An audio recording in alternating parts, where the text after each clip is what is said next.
Thom Hartmann here on the news. You need to know this. Now it's President Obama threatening a government shutdown.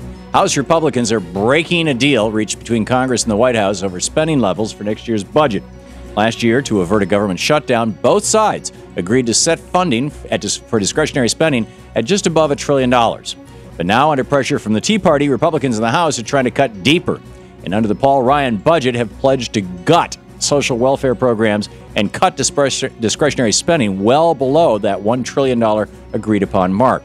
In response, the White House warned Republicans on Wednesday that if they don't hold up their end of the bargain, the president will veto any spending bills coming out of Congress, setting up the possibility of a government shutdown in September, just before the election. Since the Republicans took control of the House last year, they took the government to the brink of shutdown several times, only to watch President Obama blink and give in to their demands every time. This time, though, the president says he's not blinking. And if the government shuts down, it will be the Republicans who take the blame.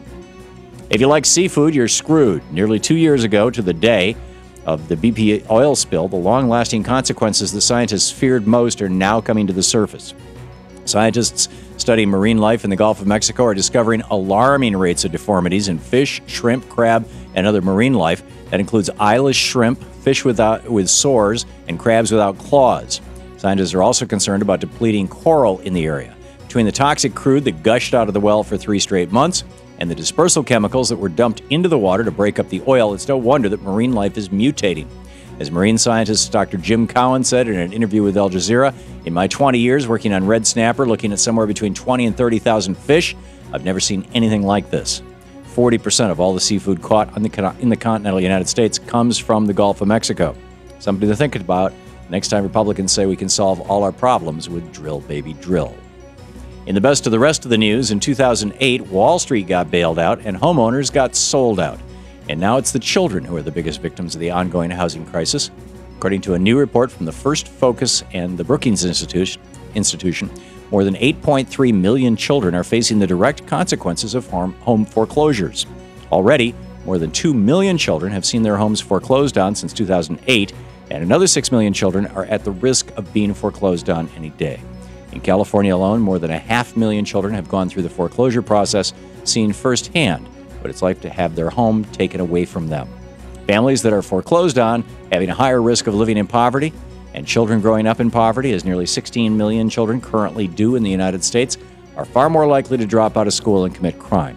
Not only did Wall Street steal $7 trillion worth of wealth out of the middle class, they also stole a generation of young people, too.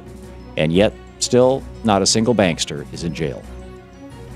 Even after the American Legislative Exchange Council agreed to dismantle its non-economic task forces responsible for writing legislation like voter ID laws and shoot first laws, the exodus of corporate members continues. Today, Yum Brands, which owns Pizza Hut, KFC, and Taco Bell, became the 12th company or organization to drop its membership with ALEC. This particular withdrawal is significant since Yum Brands co-chaired ALEC's Labor and Business Relations Subcommittee, which has been pushing legislation to repeal labor protections for workers. That's 12 members of ALEC down. Let's hope more decide to drop out soon. Speaking of ALEC, today Florida Governor Rick Scott will name members of a task force responsible for looking into Florida's Shoot First law, following national outrage over the death of 17-year-old Trayvon Martin and the mishandled investigation that followed.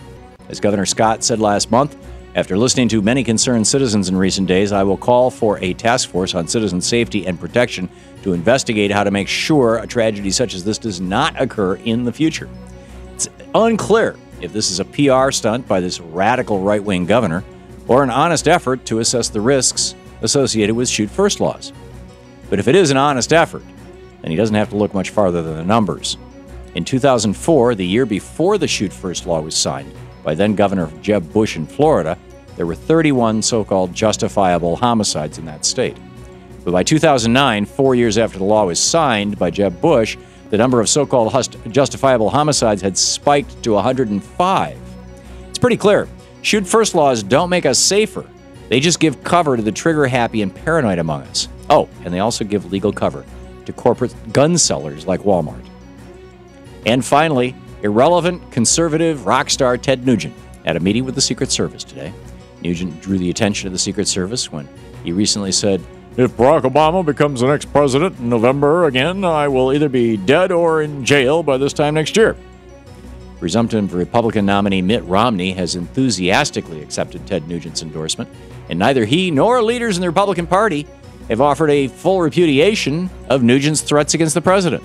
But Romney and the Republican Party have fully repudiated Democratic strategist Hillary Rosen's truthful comments about Ann Romney. How do you like that double standard?